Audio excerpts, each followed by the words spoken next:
इतिहासाच्या पुस्तकात परिचित झालेलं हे नाव एक ब्रिटिश इतिहास संशोधक. त्यांचे आभार मानारे तेवढे थोडेच, कारण आताच्या पाकिस्तानातील मुलतान प्रांतातील सर्वात प्राचीन 5000 वर्ष जुनं असा सूर्य मंदिराचा शोध त्यांनी लावला. पुराणात उल्लेख केलेलं मूलस्थान म्हणजेच हे मुलतान.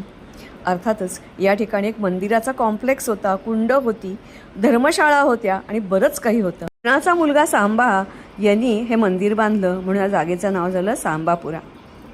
रूपगर्वित सांबानी कृष्णाच्या भेटीला आलेल्या अनेक ऋषींचा अपमान केला.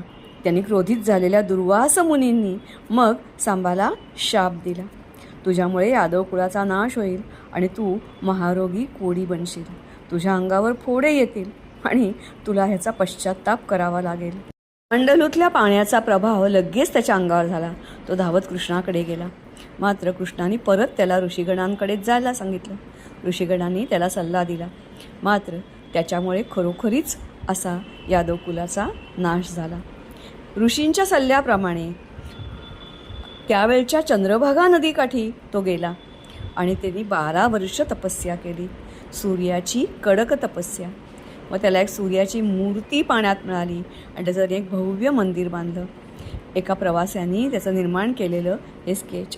रणजित सिंहांनी याचा जागेचा शोध घ्यायचा प्रयत्न जरूर केला, मात्र त्यांना यश आलं नाही, कारण या जागेचं नावच मोहम्मद बिन कासिमने बदललं होतं. मंदिर भ्रष्ट केलं पण नष्ट केलं नव्हतं. तिथे मस्जिद बांधली होती. आता हे झालं होतं मुलतान. ब्राह्मणाबाद, अरोर हे नष्ट केल्यावर त्यांनी मोर्चा मिळवला या सूर्यमंदिराकडे. 500 टनापेक्षा जास्ती सोनं लुटून नेलं आणि मंदिर तसंच ठेवलं उत्पन्नाचं साधव म्हणून.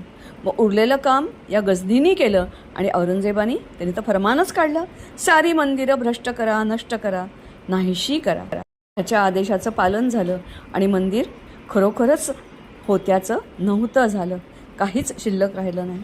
मात्र इतिहास आपले पुरावे असे मागे सोडत असतो. ही अशी सूर्यमंदिराची चित्र. या मंदिराचं येणारं उत्पन्न इतकं होतं की धर्मादाय दवाखाने, धर्मशाळा, अन्नछत्र इथे चालवली जात. हा मंदिराचा मोठा कॉम्प्लेक्स होता, अनेक कुंड होती, बगीचे होते आणि बरंच काही होतं. तर ही कथा होती 5000 किंवा त्याहीपेक्षा अधिक जुन्या अशा सूर्यमंदिराची. ग्रंथात ज्याचा उल्लेख मिळतो असं हे मूलस्थान किंवा सांबापूरचं सूर्य